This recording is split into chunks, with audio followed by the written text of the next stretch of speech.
Okay, thanks to everybody for joining. My name's Chris Besh. I'm the Vice President of Sales and Marketing here at TrustedSec. We're going to get going here with our webinar, Using Research to Gain Attack Intelligence, Understanding the critical role of advanced exploits and tools, with Carlos Perez and Chris Paschen. Before we kick this off, I know we had a Twitch slide. I just want to let you know of a couple events we have coming up on Twitch. We'll be live streaming this Thursday at 8 and also next Wednesday at 1. So keep an eye for events coming out on, that's Eastern time, excuse me. Keep an eye on social media for more about those events. Regarding the webinar, just some general housekeeping here. We are recording this webinar. You will get a replay emailed to you tomorrow. Also, we will be putting it on our YouTube page as well. Lastly, we're going to leave room for question and answers. We might even, Carlos and Chris might even take questions and answers during the presentation. I'm not quite sure, but if you do have questions and answers, there is a function on Zoom info. Please fill those in there and we will get to those, before we end here. So to get started, I'm going to do a brief overview here of TrustedSec. Founded in 2012 by Dave Kennedy, we're a cybersecurity firm with a goal to help organizations defend against threats of all kinds and change the security industry for the better. That was Dave's goal when he founded it, and we still continue that message today. Okay. We really divide our company into 5 service groups, if you will. First one being security testing analysis, which, a couple there, your pen testing and red, blue, and purple teams. The program assessment and compliance, which business risk assessment, as you can see, PCI falls under that bucket. Security program management, that's where our virtual CISOs work under, our program building and policy development. Remediation and assistance, that's a real growing area of ours. As we go out and use our research team with these, with the pen tests and the red teams and all these different services that we do, we typically find a lot of vulnerabilities, and our remediation team is able to come in and help fix those, whether you're short on manpower or you just don't have the knowledge to do it. And then the last group, which unfortunately has been very busy as well, the incident response group. Not only do they help with breaches and with retainers, but then they also can help from the educational side of tabletop exercises and trainings and malware analysis and also threat hunting. At TrustedSec, we really like to pride ourselves on the fact that we can be a one-stop shop for our clients. We can help clients, through the services that I offer, that I just mentioned, build their security program, test it, fix it, and then also if an incident does happen during the process, we're there to support you during the whole, to help with it. So, and then the last slide I have here is really some of our differentiators here at TrustedSec. All of our engagements are senior-led. Out of the 50 plus consultants, we have majority of them are senior. So every engagement that we do will be a senior-led engagement. We really, as I said, the fact that we have seen majority of our consultants are senior folks, we really try to go out and hire the best in the industry, folks that teach at conferences, speak at conferences throughout the world, that are on the news and in major publications regularly, folks that have created open source tools that the industry uses. I mean, if you look at our GitHub page, we have tons of open source tools out there. That we put out there to help the industry. We also have a lot of tools that the research team will talk about that we haven't shared yet, but and then being the last differentiator, the research team, Carlos leads that group, super excited to have them. Just as technology and defensive capabilities and things continue to improve, to have a group there really to help create these tools and these different attack vectors to support our engagements is just critical for us. So with that said, I'm going to go kick it over to Carlos and Chris. Thanks for doing this again. Thanks, Chris. So my name's Carlos Perez. As Chris mentioned, I am the lead for the research team here at TrustedSec. I always say that I have the honor of working with people that are smarter than me, and Chris is one of those people. So initially, when we talk about having a research team and I talk with other people in the industry, one of the main questions that normally I get from them and also sometimes from customers is, why do you guys have a research team? What is the advantage of having a research team? And I have to say, there are 4 main areas where having a research team actually makes a great difference for us when it comes to TrustedSec versus other companies. and what we can offer our customers. The first one is capability.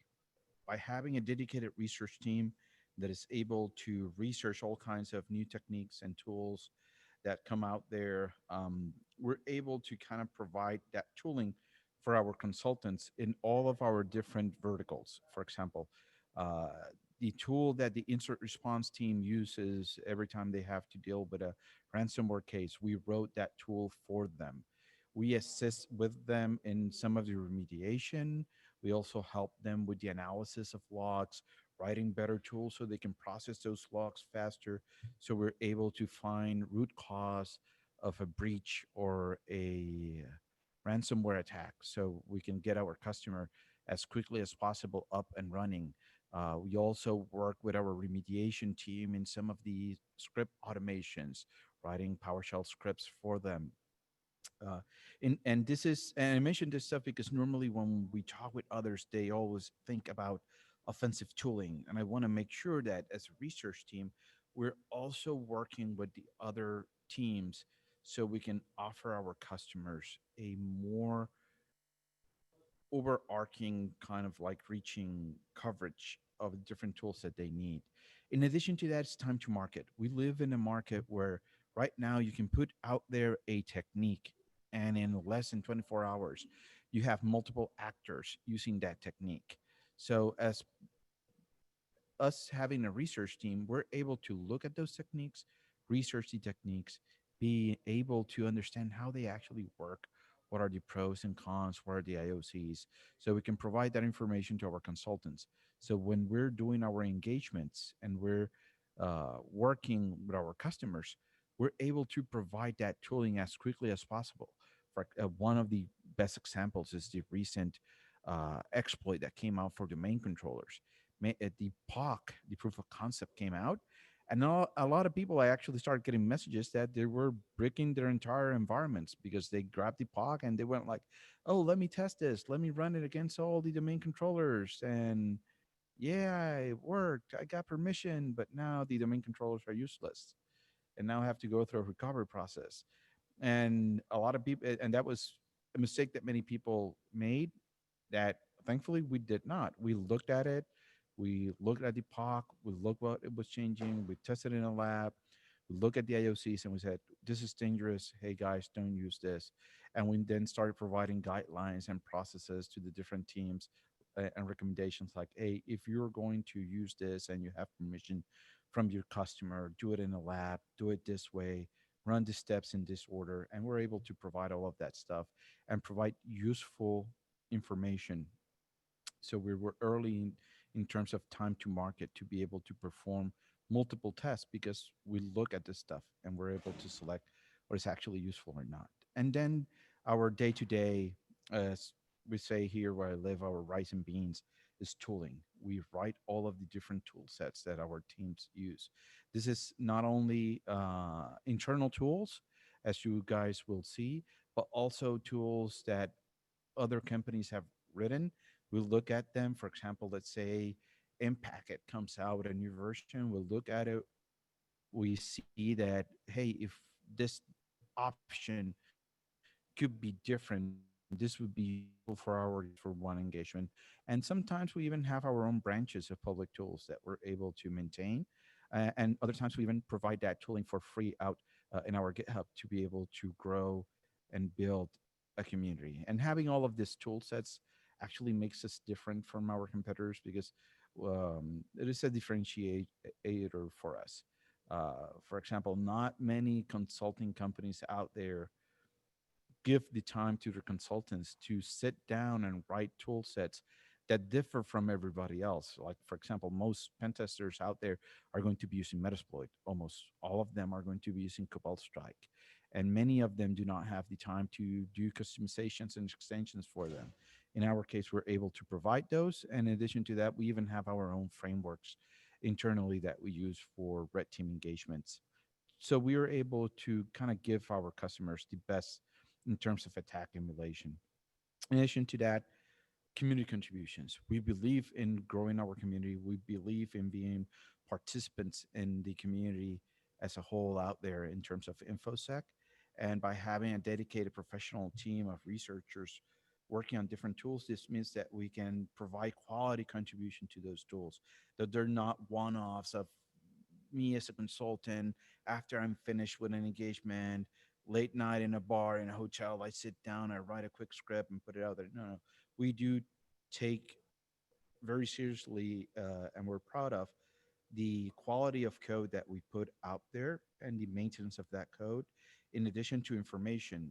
So not only are we putting open source tools out there, but we have information that we also provide, like for example, the Sysmon community guide, where every time that Microsoft comes out with a new version of Sysmon, we look at it, we test it in the lab, and we find all of the different bugs, and we maintain the non-official kind of like change log, because we got to reverse engineer the Sysmon.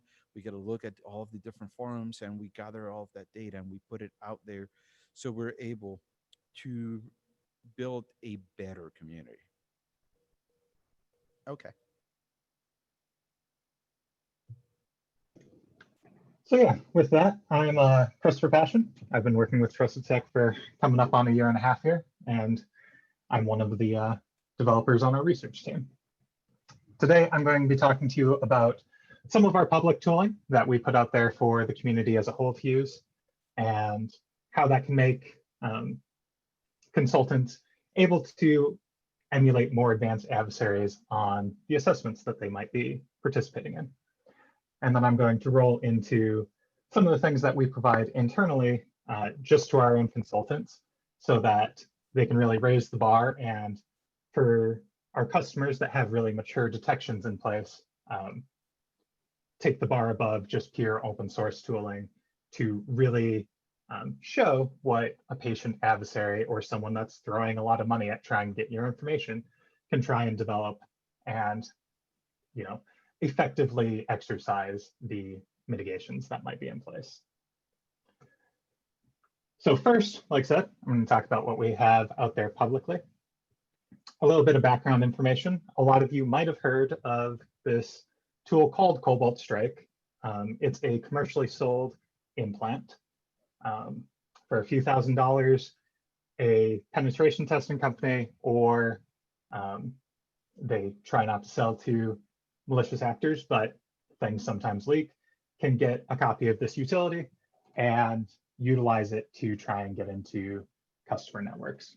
And traditionally, the way that Cobalt Strike has always run is it has what's called the malleable C2 profile. So that allows you to modify some of the signatures of how it's injecting into processes, its network communications, and just some of the signature of how that tool works.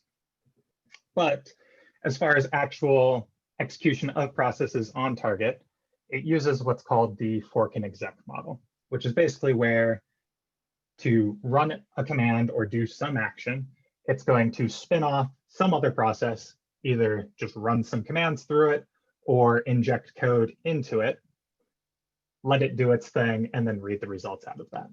And there's a reasonable reason for that. Specifically, it allows the tool to be protected in case something goes wrong in that post-exploitation action. If you run a command and it hangs or it crashes, that's not going to kill your implant. Maybe this is the only access you have to this host, and it's from some complicated fish that you're not going to get a click on again. If that crashes, you're kind of SOL.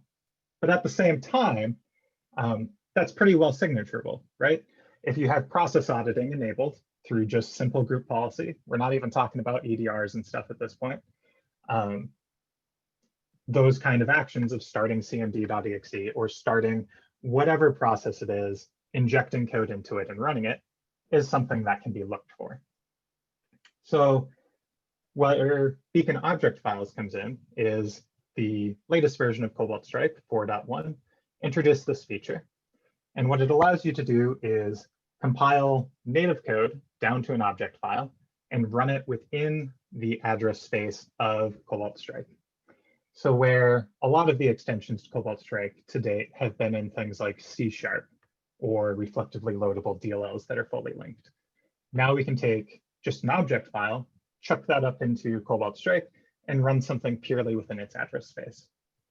that does have some risk to it because, like said, the reason it uses this fork and exec model is because if something goes wrong, you lose your implant. That's a risk here with BOF. But with beacon object files, you also break out of having to start those child processes and having those IOCs. So if you can be confident about the code that you're developing, then these allow you to try and take a tool like Cobalt Strike that is well known, pretty well signatured, and do things in a way that are unique. So we put this out there to try and help the community and penetration testers as a whole see a lot of good code examples of things that are possible in beacon object files. And if you have developers or you're a penetration tester and you kind of want to dig your feet into this and do things that we're not providing in this repository, there's a blog post linked off of it. I, in this, just kind of talk to what I just mentioned, why anyone would even care. These are just object files. They're not fully linked DLLs. They're not properly compiled C# programs or anything like that. So there are some limitations that you need to adhere to as you're programming against these. Kind of outline some of those that I've run into. And then I just walk through my workflow, because while you can see all of the code that I've written, how I arrived at that and the steps that I took to adhere to the coding style that you need to follow to write one of these is just kind of outlined here for you to be able to adapt to your own workflow. We have a number of things out here, and basically, as we develop things, if it is just purely information gathering, we're going to throw it out here. So that's why, even as of 8 days ago, there's still features and code being added to this. And then internally is where we keep a lot of the manipulation things. So just to kind of emphasize what I was just talking to, I just wanted to run through an example of like how something used to be done in Cobalt Strike versus how you can do it now with a beacon object file. And then we'll move on to talking about some of our internal tooling. So if I'm at a point in an engagement, and say I just purely want to figure out who all the domain admins in this network are. Traditionally, I might run something like shell net group domain admins domain. I run that, it executes some stuff, it gives me some results. I can shell any command that you could normally run on CMD. And what just happened on the back end is it followed that fork and exec model. It started cmd.exe and it gave it these arguments. So then cmd.exe started net.exe, gave it these arguments, that ran, we got results, everything's fed back. Now, like I said, if there's EDR solutions on the box, you know, we weren't doing process injection in this case, but we started cmd.exe. That's not really a normal thing that a lot of programs just do. And even if you have a program that might arbitrarily start cmd.exe, it going and starting net.exe and running some arguments that are really just information gathering probably is going to throw up some red flags. And even barring EDRs, you know, GPO, you can do process auditing, you can do process command line auditing. So all of this stuff is very easily logged and very easily looked for by network defenders. So if we want to be that more advanced adversary and we want to try and bring our skill set to the next level, we now can utilize beacon object files to do the exact same thing and get the domain admins. So in this case, we got the same information. Administrator and user in this domain are network admins or domain admins. We just printed out testrange.local, happens to be the domain name of my test range. And as we saw on this page back here, there's a ton of commands that we can do things. So we can make DNS queries. We can query against the registry in ways past what Cobalt Strike has built in. We can deal with scheduled tasks and services. All of those things we've put out there, just like I said, to give good code examples and to show some of what's possible. Moving past that internally, we take it a step further, right? So we can now gather all of this information. We can see what services exist. We can see what scheduled tasks exist. If I have permissions as a user to drop something in place of maybe a scheduled task that is pointing at a file that no longer exists, or I can create my own scheduled task. Now we can do those kind of things with beacon object files as well. So I don't need to call out to sctask.exe. I don't need to call out to sc.exe. I don't need to inject a DLL or use some C# binary and inject code into another process. I can confidently do those things within Beacon and within, like I said, this well-signatured implant in a new and unique way. So that's some of the tooling that we as a research team are able to dedicate and take time to developing for our consultants. And we can do that in a lower level language than some people might be used to. So all of this stuff, you can code it in C++. We've been coding it in C, but those are some of the things that we try and bring to the table. And as far as questions, I've seen some of them started popping up. We'll be going ahead and addressing any of those that aren't being answered by Carlos in the background at the end of this. So to take that a step further, that's what we've done with Cobalt Strike, this well-known, not exactly public, but purchasable tool. So what do we do internally to take what our offering is to our customer to that next level, and what do we believe kind of any consultancy should try and produce for their penetration testers and red teamers to do the same? And that's going to be kind of two remote access tools. So Cobalt Strike is an example of remote access tool, but you kind of want one that's throwaway, easy to modify, lower feature set, something that you don't know if everything on this box is a honeypot and getting uploaded to VirusTotal. You don't know if there's either some other pen tester, be the internal, or a malicious actor on this box. Go in with your throwaway tool. If it gets uploaded, if it gets caught, it's easy enough to change because it's lightweight. Then you need something that's kind of heavy, has all of your time and effort poured into it, and is more or less, you know, the crown jewels. So that's, for us, is a custom C implant that has an entire plugin interface. We'll briefly be teasing that after this, and allows us to really exercise our customer networks and exercise their defenders with tooling that has had years of time poured into it, just like a very determined malicious actor might have done. You need some way to get around AV and EDR solutions. AV and EDR serves its purpose. It collects information. It'll stop the things that are well known and well signatured at the door and that haven't been modified. And that's really good. But just like malicious actors are able to get past those things, we as penetration testers and red team needs to be able to do the same.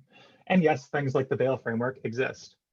The problem being, a lot of people that utilize those more open source packers might not care about the time that was put into them. So you make a payload, you upload it to VirusTotal, see if it's going to work against your target through that information, and then throw it.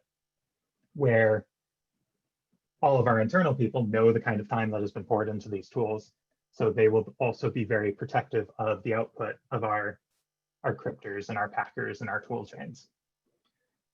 And then you also need some way to fish into networks, because the days of remote code execution being, you know, your way into everywhere, that's not really the case anymore. That's not to say that those things never exist.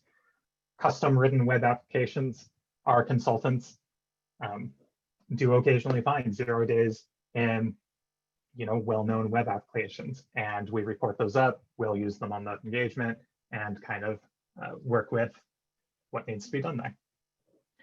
And finally, as Carlos alluded to, we do modify existing open source tooling. So there's a lot of great tooling. Why reinvent the wheel if you don't have to?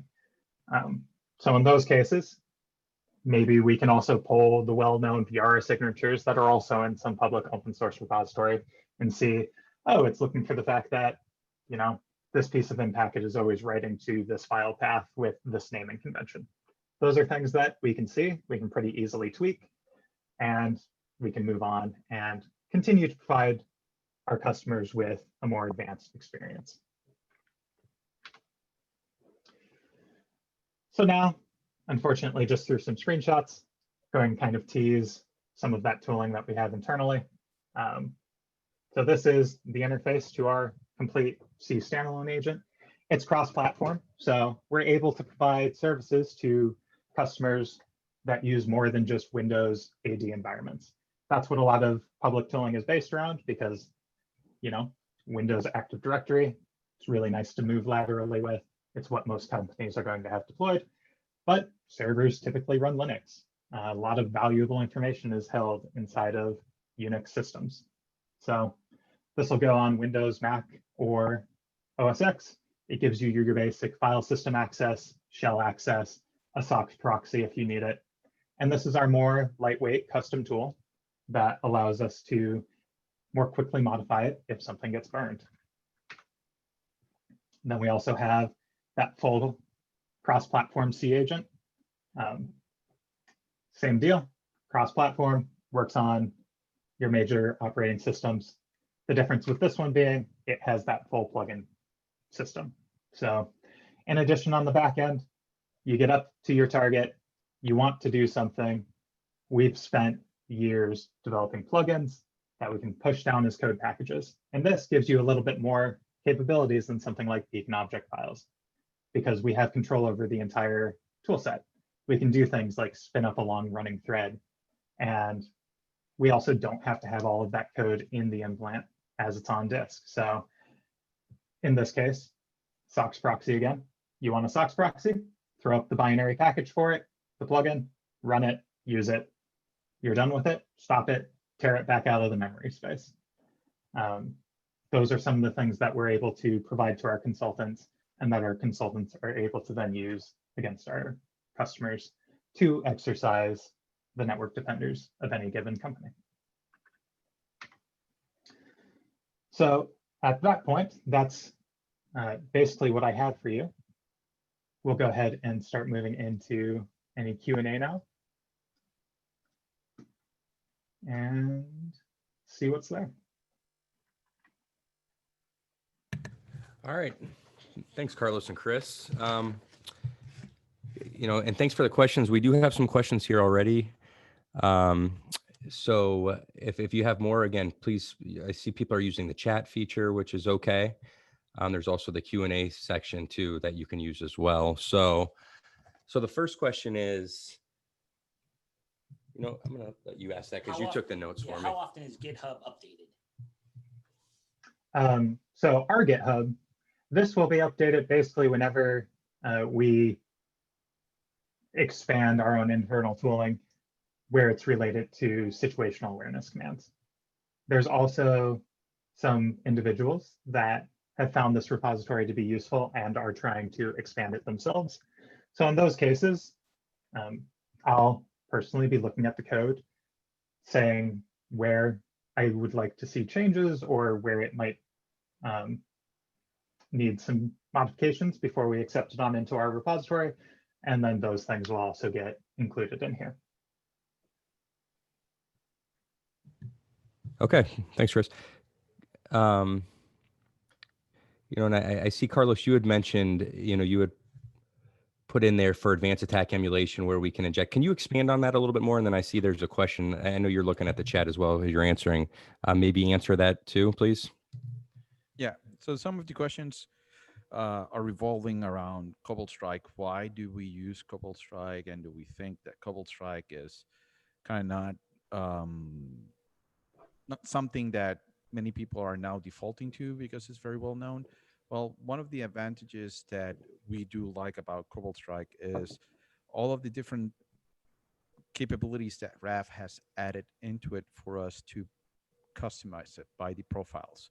So we have a collection of profiles, internal profiles that we use in our engagements, where depending on the type of engagement, if it is a purple team, we can actually simulate some of the IOCs that we feel that customers should be able to find when we're doing the purple team. So we use that as a testing mechanism, in addition to other automated frameworks. It's just one tool of many that we use in the case of a purple team. For most of our pen testing engagements, we use Cobalt Stripe because, as I mentioned before, of that flexibility. In our red team engagements, many times we have a mixture of frameworks depending on how complex and the duration of an engagement. If we have a 3-month engagement where we are able to get into a box, some of the stuff that you may see is that we're using a mixture of 2 or 3 different frameworks. Some of them are just backups for persistence. So depending if a blue team comes in, they're able to find our beacon payload. We can switch to one of our internal ones that has a different type of C2 channels, a different type of hooking into applications and stuff, and we're able to provide a more realistic, more advanced type of emulation in those engagements for them. And I also see this question. So if we can evade the tools, is there clear, achievable remediation guidance? Yeah, like at the end of the day, even if we're doing something that gets around the detections that you have in place, any action that we take is going to have some kind of indicator of compromise. So that might just be tuning of the tooling that you already have, or training analysts to be able to look at other indicators of compromise that they might not have been looking at before. Take, for example, even the demo that we ran. So if I run a command that gives me all domain admins from a client workstation, that's going to have to send out specific network traffic to gather that information. And it's probably not normal for the process that I'm in to do that. So that might even be expanding some of the logging capabilities that you have in place to detect those sort of things. So just because we get around what might be default when a vendor sells the tool does not mean that the tool cannot be tuned such to be able to find the techniques that we might be exercising. And that's where we really try and help grow our customers to be more mature and detect more advanced adversaries. Yeah, and many times what we try to get customers to do is to focus on the techniques themselves and not so much as writing signature for tools. So let's do a pointed example, as Chris mentioned. We have one of our agents. That agent is not public, it is internal to us. Uh, we don't share that with other companies or even government agencies. That tool set, when we were using it in a specific customer that had tuned his EDR, he was able to quickly tell that something was off in that machine in the specific process that we were injected into because of the AD queries and traffic that was happening. So that's big points to our customer. We want like, awesome, you really tuned this very well. You were able to find this. In other cases, we see customers that write or have tools that have written many signatures specific for Mimikatz, and we just go in and we just remove some of those static mappings in memory for Windows XP, which some of them use, or we just change some of the strings, and all of a sudden they're not able to see us, and we're going like, we're accessing LSAS. You should actually have a couple of controls set up on LSAS, either enabling an audit kernel object access and looking at what accesses LSAS, and if anything is out of the normal, flag that, or probably a sysmon rule, where you can have a sysmon rule of known good that you ignore, and anything that doesn't fit, you trigger on that, because accessing LSAS memory is bad. You should actually look at that, or have ACLs to see if somebody is looking into the folder for the master keys for DPAPI. And there are certain applications in Windows that should be accessing that folder, but there's a bunch of others that should never be touching that. But sadly, some players in the industry, it's easier to write and put out rules for specific tooling to catch it, and not so much for the technique, because the technique involves setting up a lab, looking at all of the fringe cases, and setting different rule sets and tweaking them to be able to catch the different permutations. That's why purple teams are so effective, because we go through the entire process of going through one attack, gets detected, and then we just start looking at the different permutations of the attack and making sure that the customer has full coverage, instead of just making a rule that says, oh, if you see anything that is secure, let's say log on passwords, flag this if you see that string in memory or you see that string in a command line. Beware, LTS alerts can be a fire hose, tons of false positives. Yes, but you can actually tune them very easily. At least I did a video that you can actually see in our YouTube channel where I was talking about, I don't remember, it was the Sysmon extension for VS Code, or was it the one for PS Gumshoe, where I go through the process of doing a bit of tuning for the access using access mask, and you're able to tune it very easily. For example, in the case of Windows, you have SVC host, WMIPR VSC, and there's like 3 or 4 other additional processes that typically act as LSAS. And you build that normal, and from that normal is where you actually go and create your rules then for your SIM or even in Sysmon itself. Okay, thanks, guys. Another question that came through: what are the biggest challenges you are seeing getting by EDR systems? I would say it is, once we get in, there are certain players in the industry that are very good at tracking suspicious behavior that then can send to an analyst. So a technique that we may be using that works in one customer or 2 customers this week, or probably in 2 weeks, in our 3rd or 4th week, the technique no longer works because there are, I don't want to kind of pimp any other vendors out there, but there are vendors out there that are really putting in the work at collecting all of this telemetry data and putting analysts behind a keyboard to look at it, analyze it, and then improve on the different rules and that they push to their EDRs, which is something that customers should be doing themselves if they have the budget, if they have the buy-in from their management to have people to do that kind of work.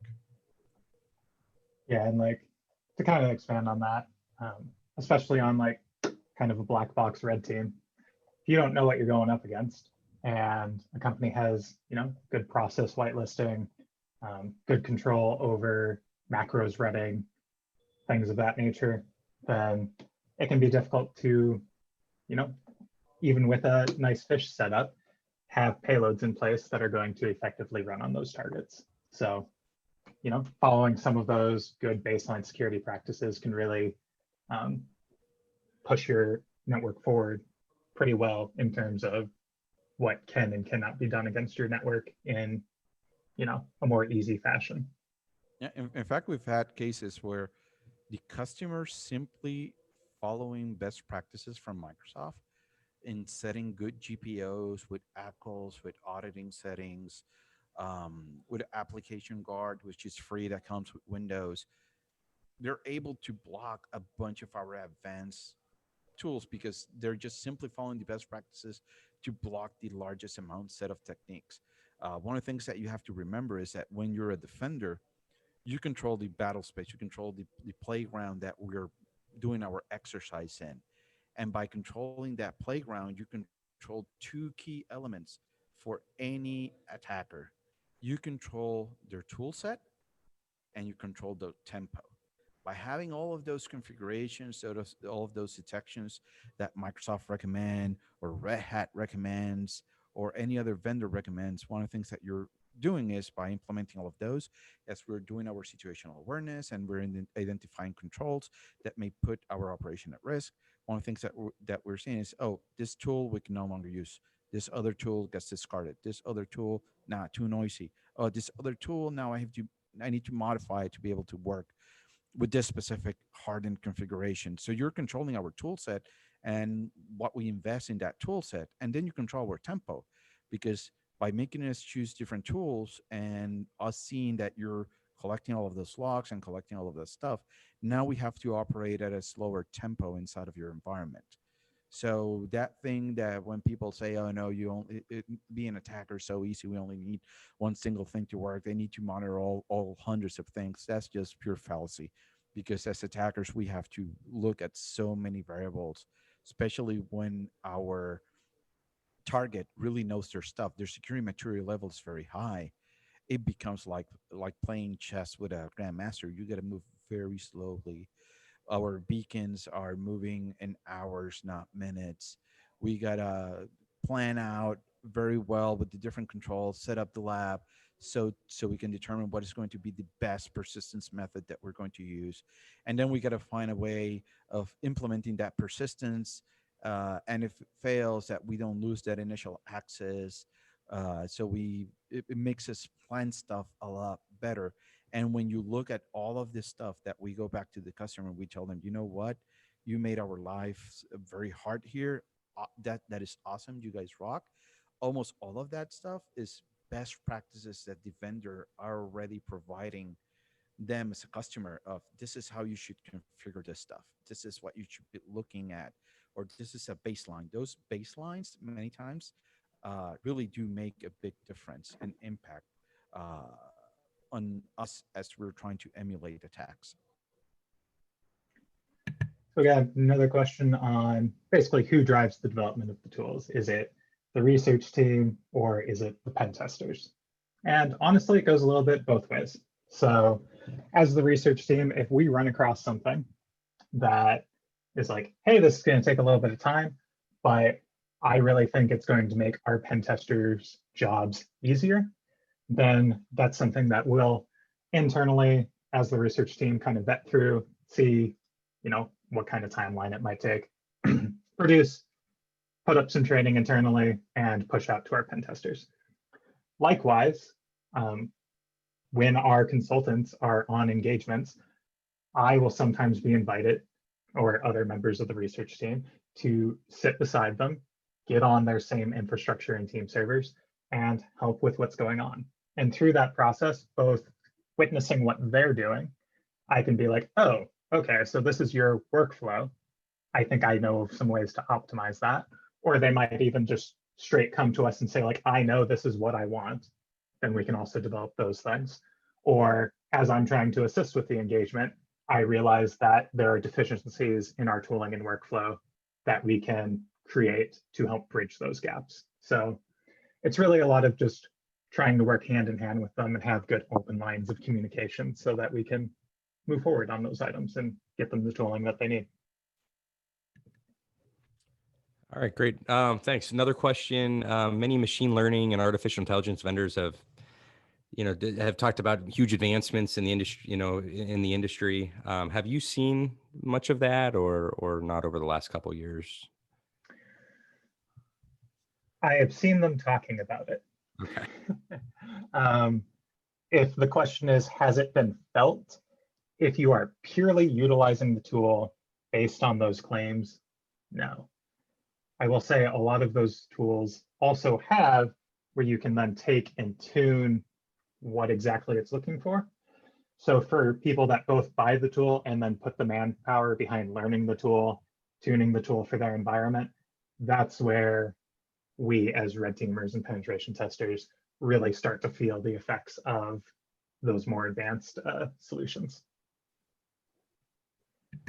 All right, great. I got a couple. And it goes back to that recommendation, like if you have the money to spend on the Blinky box or the awesome splash screen piece of software, you should also have budget for the training on it. Many times we have gone to customers that has some of the best tooling out there in the industry, but their configurations being default, we're able to just pass by all of those controls. And then we've seen customers that have some of the crappiest, what we consider some of the crappiest EDRs or AVs, but they've actually gone through the process of actually tuning and playing with the knobs and setting different stuff.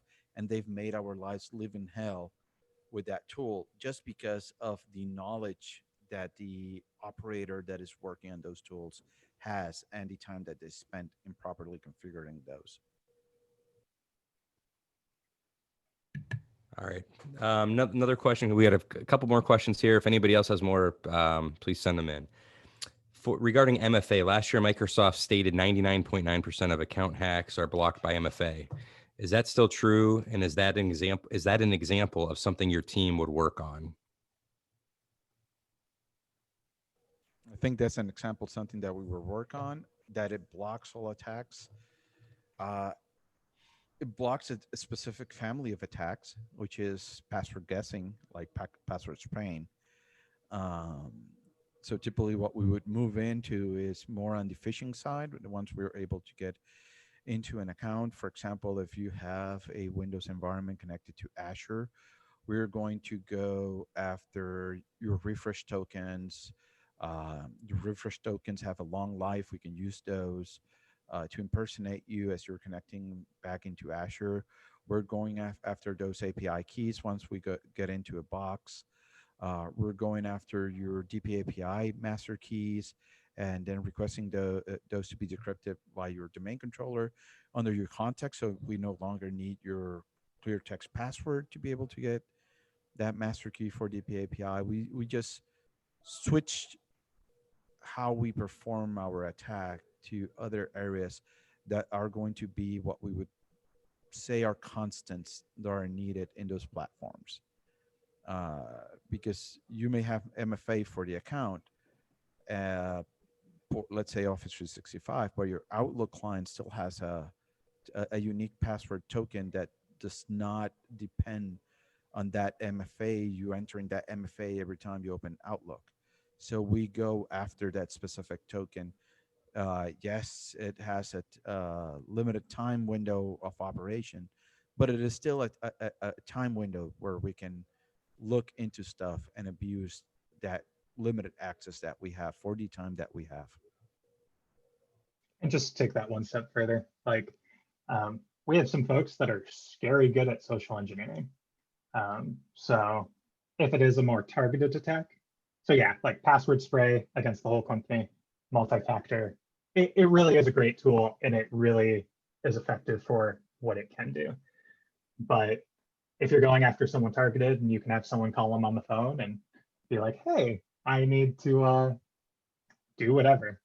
And can you please, issue me a reset token or sync up with what is your current thing reading out? I just need to make sure our system is correct. Like those are the kind of things that have sometimes worked before. So just like a malicious organization would look at all of the options and vectors they had, our consultants are able to go and try and execute those same kind of techniques.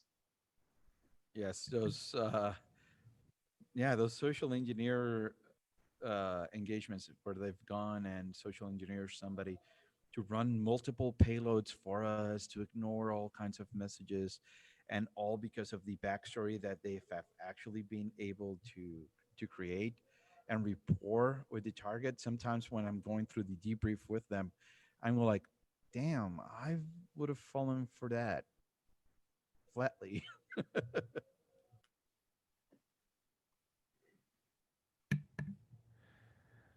All right. I think that's it then. I just wanted to say, hey, first of all, thanks to Carlos and Chris for taking the time to do the webinar today. And secondly, thanks to everybody for joining us. Hopefully you enjoyed it and learned a lot from it. As I said earlier in the webinar, we will be sending the replay to everybody tomorrow. We will also be putting it on our YouTube page.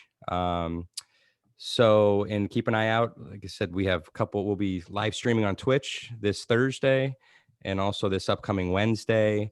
And as always, we have a blog coming out tomorrow and more webinars and blogs here coming in the very near future. So again, thanks to everybody for your time today and have a great day and we'll talk to you soon. Take care. Bye.